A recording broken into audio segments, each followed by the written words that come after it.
చిత్తూరు జిల్లా రేణిగుంట మండలంలోని కరకంబాడి సమీపంలో తారకరామనగర్ రైల్వే ట్రాక్ వద్ద మిథైల్ ఈథైల్ కీటో పెరాక్సైడ్ అనే రా మెటీరియల్ ఖాళీ డబ్బా పేలి మహిళకు గాయాలయ్యాయి. తారకరామనగర్కు చెందిన శశికళ పశువుల కాపరిగా జీవనం సాగిస్తోంది. రోజువారీ క్రమంలో భాగంగా పశువులు మేపుటకు రైల్వే ట్రాక్ సమీపంలోకి వెళ్లగానే రైల్వే ట్రాక్ పక్కన అనుమానాస్పదంగా ఒక బాక్స్ కనబడింది. బాక్సును గమనించిన మహిళ కర్రతో బాక్సును కదిలించింది. దీంతో ఒక్కసారిగా బాక్సు పేలడంతో ఆమె కుడికాలు, కుడి చేతికి తీవ్ర గాయాలయ్యాయి. సమాచారం అందుకున్న పోలీసులు ఘటనా స్థలానికి చేరుకుని సహాయక చర్యలు చేపట్టారు. గాయపడిన శశికళను మెరుగైన వైద్యం కోసం 108 వాహనం ద్వారా తిరుపతికి తరలించారు. ఈ ఘటనపై కేసు నమోదు చేసి దర్యాప్తు చేస్తున్నామని పోలీసులు వెల్లడించారు. ఈరోజు సుమారు 2:40 ఎంపీటీసీ వెంకటయ్య అని ఒక కాల్ చేయడం జరిగిందండి. అందులో సమాచారం ఏమంటే ఒక ఆమె పశువులు మేపుకుంటూ ఉంటే అక్కడ డబ్బాలో బాంబు కనబడింది. దాన్ని ఆమె ముట్టుకుంటే ఆమెకు దెబ్బలు తగిలాయి, చేయి పడిపోయింది అని చెప్పి వితిన్ 10 minutes మేము ఇక్కడ రీచ్ అవ్వడం జరిగింది. అప్పటికి విక్టిమ్ ఉంది, ఆమె పేరు శశికుమారి. ఆవులు మేపుకోవడానికి వచ్చింది. ఆమె చేతిలో గొడుగు ఉంది.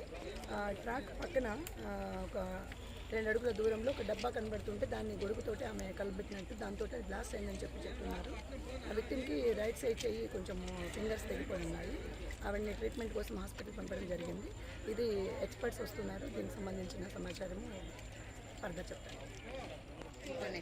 రైలు పట్టాల మీద ఆవులుంటే తోలడానికి వెళ్ళిన మహిళ శశి అనే మహిళ ఆడ ఏదో ఉందని, ఒక పెట్టిలాగా ఉందని చెప్పి కదిలించడానికి ప్రయత్నం చేస్తే ఆ పెట్టి భయంకరమైన పేలుడుతో తారక అంతా అదిరిపోయే విధంగా పేలుడు సంభవించింది. ఈ ఒక చెయ్యి పూర్తిగా ధ్వంసమైపోయింది. అది ఎవరు ఆ యొక్క బాంబు పెట్టినారో తెలియదు. ఈరోజు మధ్యాహ్నం 3 గంటల సమయంలో జరిగినటువంటి ఎక్స్ప్లోజన్ ఒకటి రైల్వే ట్రాక్ పక్కన జరిగినటువంటి ఒక ఎక్స్ప్లోజన్లో శశికుమారి అనేటటువంటి ఒక యువతి గాయపడ్డారు. ఆవిడ వచ్చేసి ఆమె యొక్క పశువుల సంరక్షణ కోసం ఆ రైల్వే ట్రాక్ దాటుతున్న సమయంలో ఒక ఎక్స్ప్లోజన్ జరిగింది. ఆ తర్వాత ఎక్స్ప్లోజన్ జరిగిందని ఇన్వెస్టిగేషన్ మొదలుపెట్టిన వెంటనే మాకు సంబంధించినటువంటి అన్ని క్లూస్ టీమ్స్, పీడీ టీమ్స్ అన్నింటినీ కూడా మేము అలర్ట్ చేసుకున్నాం. మా ఎస్పీ గారు, తర్వాత లోకల్ ఎస్డిపిలు అండ్ లోకల్ ఇన్స్పెక్టర్ అందరూ కూడా ఇక్కడికి వచ్చారు. అదేవిధంగా రైల్వేస్ వాళ్ళు కూడా ఉన్నారు. ప్రాథమిక విచారణలో మనకు తెలిసింది ఏంటంటే ఈ బాలాజీ ఇంజనీరింగ్ వర్క్స్ ఏదైతే ఉందో ఇక్కడ రైల్వే ట్రాక్ పక్కన వాళ్ళు వచ్చేసి వాళ్ళ యొక్క ఇంజనీరింగ్ వర్క్స్లో ఒక హీట్ రెసిస్టెంట్ కంటైనర్స్ని తయారు చేస్తారు. ఆ హీట్ రెసిస్టెంట్ కంటైనర్స్ తయారు చేసే దాంట్లో కొన్ని రా మెటీరియల్స్ వాడతారు. అందులో MEKP అనేటటువంటి ఎక్స్ప్లోజివ్ ఉంది. అది వచ్చేసి ఎక్స్పైరీ అయిన తర్వాత లేదా వాళ్ళు వచ్చేసి అజాగ్రత్తతో కొంతమంది అయిపోయినటువంటి కంటైనర్ని అక్కడ విసిరేయడం జరిగింది. తర్వాత సివియర్గా ఇక్కడ వచ్చేసి జనసంచారం ఉంటుంది కాబట్టి ఈ కంటైనర్ ఏదైతే ఉందో ఆ వైట్ కలర్లో ఉన్నటువంటి ప్లాస్టిక్ డబ్బా ఆ ట్రాక్ దగ్గరలో ఉండింది.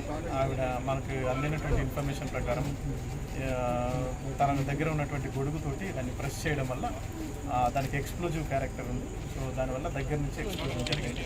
అందువల్ల ఆవిడ గాయపడ్డారు.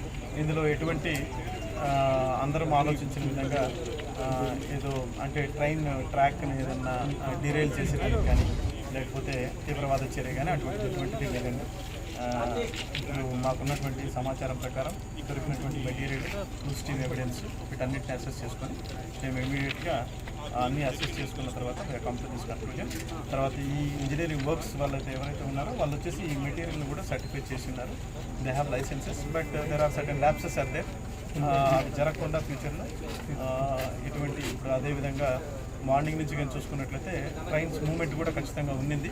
సో మేము ఇమీడియట్గా అది అసెస్ చేసుకున్నాం. మార్నింగ్ 2 ప్యాసింజర్ ట్రైన్స్ ఏవైతే ఉన్నాయో మార్నింగ్ 4 గంటలకి, తర్వాత అదేవిధంగా రాయలసీమ ఎక్స్ప్రెస్ 2 కూడా ప్రయాణించాయి. అదేవిధంగా గూడ్స్ ట్రైన్స్ కూడా వెళ్ళాయి. అయితే ఎక్స్ప్లోజన్ జరిగిన టయానికి ముందు జరిగినవి కాబట్టి ఈ ట్రైన్ డీరైల్మెంట్ గురించి చేశారా లేకపోతే ఏంటి అనేటువంటి దాని మీద మేము ప్రాథమిక విచారణ చేపట్టాం. అటువంటిది ఏమీ లేదని మాకు అర్థమైంది. ఆ తర్వాత దొరికినటువంటి మెటీరియల్ ఆధారంగా ఇక్కడ ఉన్నటువంటి విచారణ చేపడితే వీ గాట్ ద క్లూ జరిగిన విషయం ఇది. బట్ హెవెవర్ మేము వచ్చేసి కేసు రిజిస్టర్ చేస్తాం. కేసు రిజిస్టర్ చేసి ఏమైనా ల్యాబ్సెస్ కానీ ఉన్నట్లయితే వాళ్ళకి వచ్చేసి సజెషన్స్ ఇస్తాం. Should not happen like that. Explosive materials వచ్చేసి డిస్పోజల్ అనేటువంటిది కూడా పద్ధతి ప్రకారం జరగాలి. యజమానులు ఎవరైతే ఉన్నారో వాళ్ళందరినీ కూడా మేము వచ్చేసి కౌన్సిలింగ్ చేసి we will make them sure that ఇటువంటి ఇన్సిడెంట్స్ మళ్ళీ పునరావృతం కాకుండా చూస్తాం.